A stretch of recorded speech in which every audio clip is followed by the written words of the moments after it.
Assalamualaikum warahmatullahi wabarakatuh.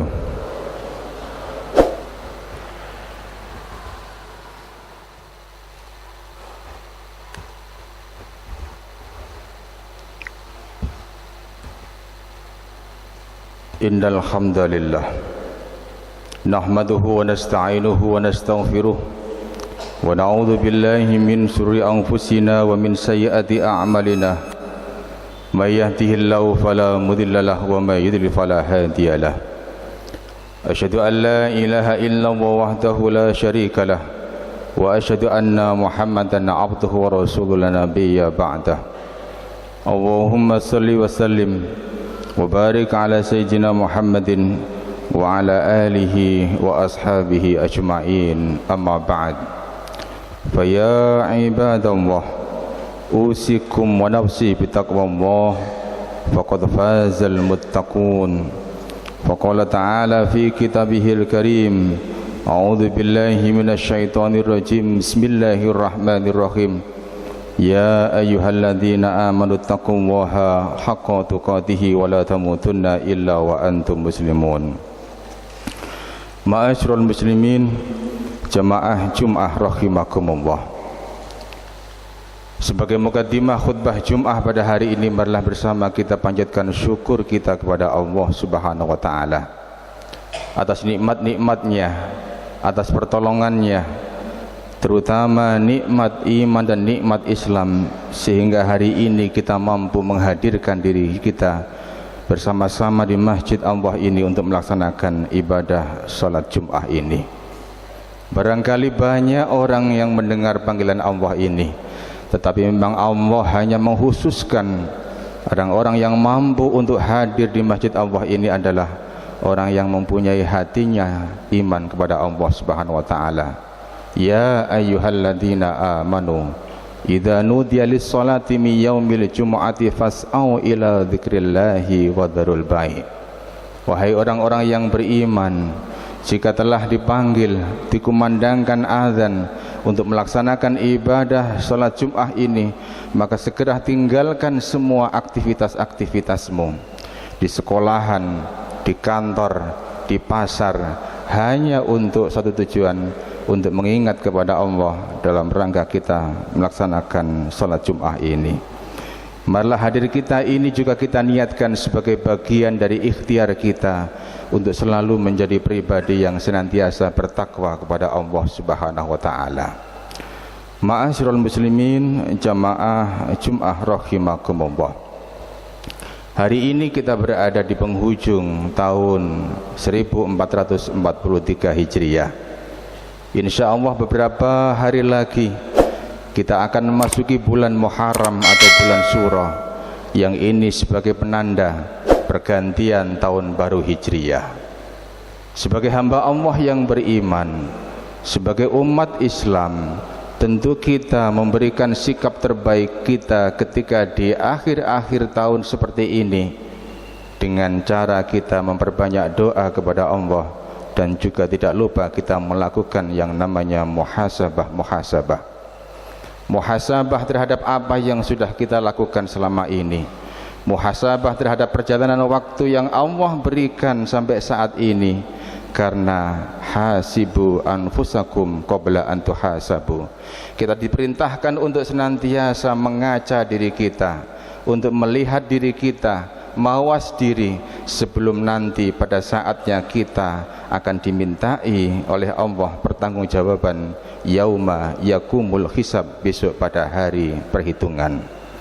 Oleh karenanya ma'asyiral muslimin, pada saat ini saya ingin membahas satu hadis qudsi, yang hadis qudsi ini mudah-mudahan dapat kita jadikan sebagai pengantar bagi kita untuk melakukan renungan-renungan kita. Yang hadis qudsi ini membicarakan tentang salat kita, ibadah salat kita.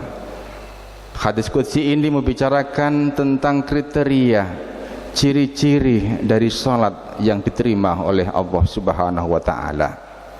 Mengapa salat ini penting untuk kita juga lakukan muhasabah dalam diri kita? Karena besok pada hari kiamat, setiap orang di antara kita ketika diadili oleh Allah Subhanahu wa taala, yang pertama kali ditanyakan adalah ibadah salat kita. Salat ini adalah kunci dari kehidupan kita. Ketika salatnya seseorang itu baik, maka insya Allah hari-harinya dia itu juga akan baik. Sebagaimana Rasulullah sallallahu alaihi wasallam bersabda, awwalu ma yuhasabu bihil abdu yaumal qiyamati as-shalah. Amalan pertama seorang hamba akan diadili di hari kiamat itu adalah salatnya. Fa in shalahat shalaha sa'iru amalihi, jika baik salatnya maka baik pula seluruh amal-amalnya. Tetapi sebaliknya, wa in fasadat fasada sa'iru amalihi, maka ketika salatnya seseorang itu rusak atau mungkin bahkan tidak pernah melakukannya sama sekali, maka rusak pula seluruh amalan-amalannya.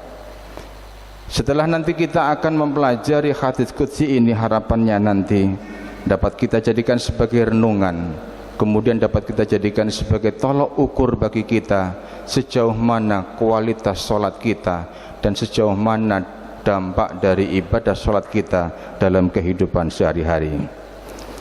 Ma'asyiral muslimin rahimakumullah, di dalam kitab At-Targhib wa Tarhib karya Al-Hafidz Zakiyuddin Al-Mundhiri disebutkan ada satu hadis qudsi yang berbunyi, innama ataqabbalu sholata mimman tawadha'a biha li uthmati walam yastatil biha ala khalqi walam yabit musiran ala ma'siyati wa qata'an nahar li dhikri wa rahimal masakin wa ibnas sabil wa amilah wa rahimal musab.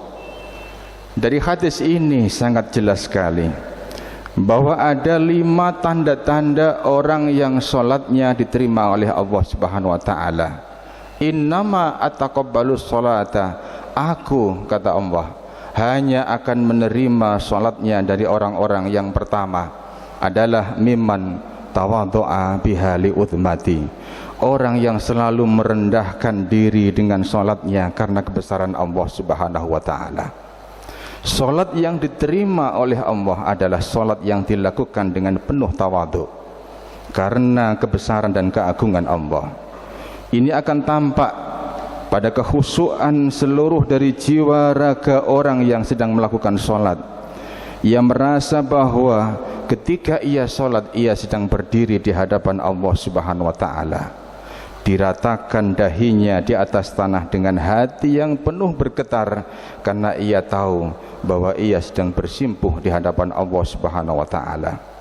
Suatu hari Rasulullah melihat ada orang ketika sholat sedang mempermainkan janggutnya ketika sholat. Kemudian Rasulullah menyampaikan, innama hadza law khasha'a qalbuhu la khasha'a jawarihuhu. Andaikan orang ini sholat hatinya itu khusyuk, maka akan khusyuk pula seluruh dari anggota tubuhnya. Oleh karenanya, sebelum sholat yang harus kita luruskan terlebih dahulu tidak lain adalah hati kita. Karena hati ini, kata Imam Al-Ghazali di dalam kitab Ihya Ulumuddin, diibaratkan seperti pohon. Bila dahannya rindang, maka burung-burung pun itu akan senang hinggap di atasnya. Bila hati manusia ini bercabang di mana-mana, maka pikiran-pikiran dan nafsu pun akan senang bermain-main di dalamnya. Oleh karenanya, syarat pertama untuk sholat yang diterima oleh Allah Subhanahu wa ta'ala adalah sholat yang dilakukan dengan sifat tawadhu, merasakan kebesaran Allah Subhanahu wa ta'ala. Maka kita rasakan ketika kita sholat, kita sudah tidak lagi berada di dunia ini. Seakan-akan kita ini sedang melakukan mi'raj kepada Allah Subhanahu wa ta'ala. Kita rasakan ketika kita sholat bahwa Allah mengawasi gerak-gerik kita, mendengarkan setiap permohonan dan doa-doa yang kita baca dari gerakan-gerakan sholat itu. Allah menyaksikan rukuk kita, sujud kita. Maka masukkan dalam hati betapa dahsyatnya ketika kita sholat, pertemuan kita kepada Allah Subhanahu wa ta'ala. Kita putuskan semua cabang-cabang hati yang berkaitan dengan urusan-urusan dunia itu. Rasulullah pernah berpesan kepada kita ketika kita dalam sholat itu, shollu sholata muwadda'in, sholatlah seperti sholat perpisahan, sholatlah sholat yang mengucapkan selamat tinggal kepada urusan-urusan duniawi kita. Kekhusyuan tidak akan pernah tercapai bila kecintaan kita kepada dunia masih menguasai hati kita. Allah tidak akan terasa dalam sholat kita bila urusan-urusan dunia masih menjadi pusat perhatian hati dan pikiran kita. Maka yang pertama, mimman tawaddo'a li uthmati, adalah orang-orang yang selalu merendahkan diri karena kebesaran Allah Subhanahu wa taala. Yang kedua, dari hadis qudsi ini tentang ciri orang-orang yang sholatnya diterima oleh Allah adalah walam yastatil biha ala khalqi, yaitu orang yang tidak menyombongkan diri kepada sesama makhluk Allah. Tawaduknya dalam sholat melahirkan rendah hati dalam pergaulannya dengan sesama manusia, dengan lingkungannya. Kekuasaan tidak menyebabkan ia sombong karena ia sadar bahwa jabatan kekuasaan saat ini tidak lain adalah sebatas titipan atau amanah dari Allah. Kekayaan tidak menyebabkan ia semena-mena kepada orang lain, memperbudak orang lain, karena ia tahu bahwa harta tidak lain hanyalah titipan dari Allah. Pengetahuan yang tinggi, gelar sarjana yang begitu banyak tidak menyebabkan ia begitu congkak dan sombong di hadapan yang lainnya, karena ia tahu bahwa sesungguhnya ilmunya masih belum seberapa dibandingkan dengan ilmunya Allah. Maka orang yang sholatnya diterima oleh Allah tidak akan merasa dirinya lebih tinggi daripada yang lainnya. Karena itu Rasulullah berpesan kepada kita, la yadkhulul jannata, tidak akan masuk surga man kana fi qalbihi khardilatun min kibrin, orang yang dalam hatinya masih ada perasaan-perasaan sombong kepada yang lainnya, walaupun itu hanya sebesar debu saja. Tidak masuk ke dalam golongan yang diterima sholatnya kalau ia masih bertingkah laku sombong dan takabur kepada sesama manusia. Yang ketiga yang patut untuk kita pahami dari hadis qudsi ini, dari orang yang sholatnya diterima oleh Allah adalah walam yabid musirran ala maksiati, orang yang tidak mengulangi maksiatnya kepada Allah Subhanahu wa taala. Di dalam hidup barangkali sekali waktu kita pernah jatuh ke dalam kemaksiatan, entah itu dalam skala kecil atau besar. Mungkin saja pernah kita berdusta kepada orang lain, mungkin saja kita pernah lisan kita ini menyakiti tetangga kita, mungkin saja pernah kita manfaatkan jabatan, amanah atau apapun itu untuk memperkaya diri kita, atau bahkan mungkin pernah kita menyebabkan orang lain itu menderita karena ulah kita. Maka sebelum sholat kita kenang kembali kesalahan-kesalahan kita, kita merintih di hadapan Allah. Ketika kita mengucapkan Rabbighfirli warhamni, ya Allah ampuni aku, ya Allah sayangi aku, kita rasakan itu. Setelah sholat kemudian kita sadar untuk berjanji dalam hati kita tidak mengulangi lagi maksiat-maksiat yang pernah kita lakukan. Sholat yang diterima oleh Allah adalah sholat yang mengubah perilaku orang, yang menyebabkan orang itu mau untuk menjauhi yang fahsya, yang mungkar, kejelekan-kejelekan dan dosa-dosa itu. Bahkan Rasulullah mengingatkan kepada kita, man lam tanhahu salatuhu andil fahsya wal munkar, barang siapa yang tidak menyebabkan salatnya itu tidak menyebabkan ia menjauhi kekejian dan kemungkaran, walam yazdad minallahi illa bu'dan, maka salatnya hanya akan menambah ia semakin jauh dari Allah Subhanahu wa taala. Salatnya bukan menjadi alat takarrub, mendekatkan diri kepada Allah, melainkan malah menjadi tabaud, menjauhkannya diri dari Allah Subhanahu wa taala. Oleh karenanya bila selesai salat orang itu berdusta lagi, Bila selesai sajadah itu disimpan, ia kemudian masih saja bermaksiat lagi. Bila pulang Jumatan masih ia gunakan amanah-amanah itu untuk memeras orang lain, maka sholatnya itu akan dilipat, kata Rasul, seperti kain yang buruk kemudian dicampakkan oleh Allah di mukanya. Oleh karenanya, bila selesai sholat, tidak lagi terharu ketika melihat penderitaan orang-orang di sekitarnya, tidak mau sama sekali memberikan pertolongan kepada mereka yang memerlukan, yang membutuhkan, tenggelam dalam kesenangan dirinya dan tidak peduli kepada lingkungannya, maka ia termasuk dalam golongan fawailul lil musallin. Fawailul lil musallin alladzina hum an sholatihim sahun.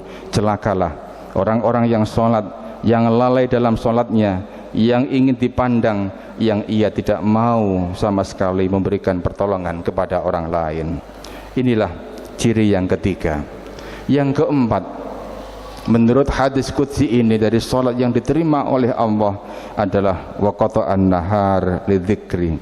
Orang yang senantiasa mengisi hari-harinya, sebagian siangnya untuk berzikir kepada Allah Subhanahu wa taala.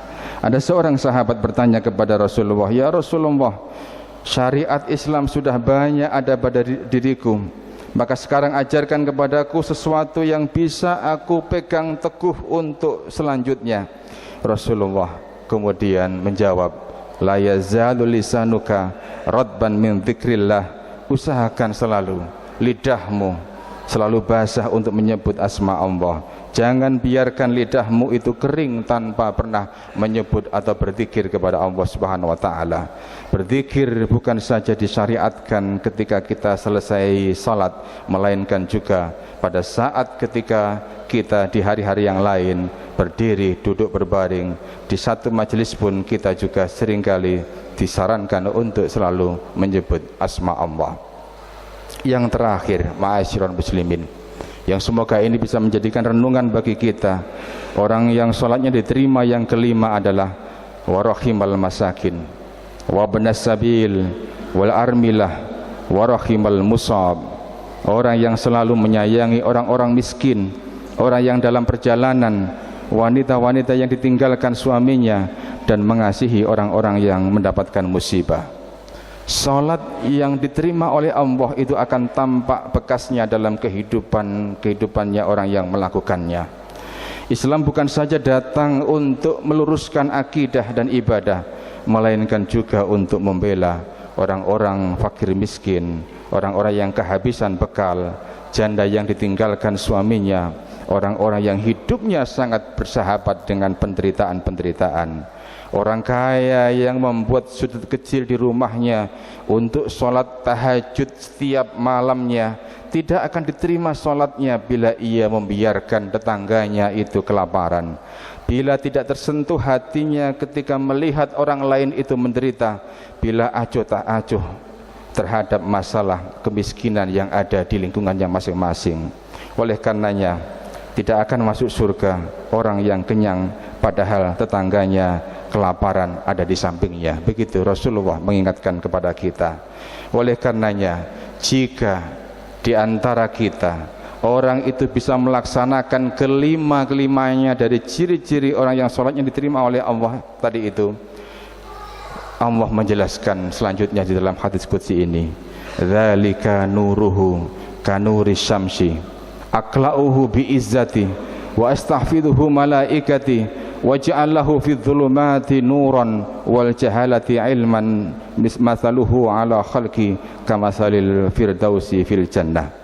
Cahayanya bak cahaya matahari, aku lindungi dia dengan kebesaranku, kata Allah. Aku suruh malaikat-malaikatku untuk menjaganya. Aku berikan cahaya ketika ia dalam kegelapan, dan aku akan berikan ilmu ketika ia sedang dalam kebingungan.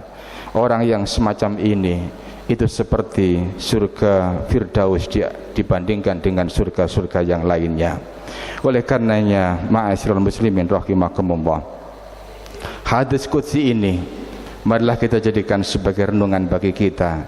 Kita muhasabah di penghujung tahun ini, Mudah-mudahan ketika nanti pergantian tahun kita makin bisa meningkatkan ibadah kita dengan baik, terutama kita perbaiki sholat kita, dan dampak dari sholat yang kita lakukan dalam kehidupan sehari-hari seperti yang tercermin dalam 5 ciri yang disampaikan oleh Allah di dalam hadis qudsi. Mudah-mudahan kita senantiasa dibimbing oleh Allah Subhanahu wa taala untuk menjadi pribadi yang bertakwa kepada Allah Subhanahu wa taala. Barakallahu li wa lakum fil Qur'anil azim wa nafa'ani wa iyyakum ma fihi minal ayati wa dhikril hakim wa taqabbal minni wa minkum tilawatahu innahu huwas samiul alim wa qur rabbighfir warham wa anta khairur rahimin.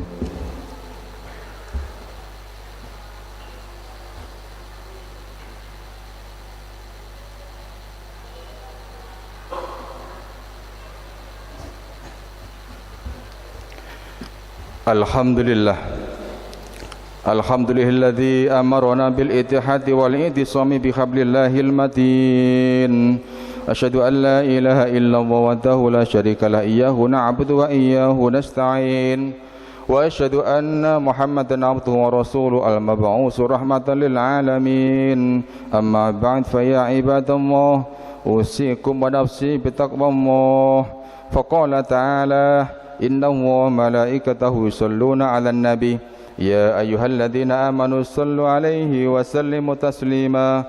Allahumma salli wa sallim 'ala sayyidina Muhammad wa 'ala alihi wa ashabihi ajma'in wa tabi'in wa tabi'it tabi'in wa man tabi'ahum bi ihsan ila yaumiddin wa 'alaina ma hum bi rahmatika ya arhamar rahimin. Allahumma ighfir lil muslimina wal muslimat wal mu'minina wal mu'minat al ahya'ihim wal amwat innaka sami'un qaribun mujibud da'awat ya qadiyal hajat. Allahumma aslih jami'a wulatil muslimin wa ahlikil kafarata wal musyrikin wansuril islam wal muslimin wa ali kalimataka ila yaumiddin. Rabbana aftah bainana wa baina qaumina bil haqq wa anta khairul fatihin. Rabbana atina fid dunya hasanah wa fil akhirati hasanah wa qina adzaban nar. Ibadallah, inna Allaha ya'muru bil 'adli wal ihsan wa ita'i dzil qurba wa yanha 'anil fahsya'i wal munkari wal baghi ya'idukum la'allakum tadhakkarun. Fadhkurul 'azim yadhkurkum wad'uhu yastajib lakum wa la dzikrullahi akbar. Allahu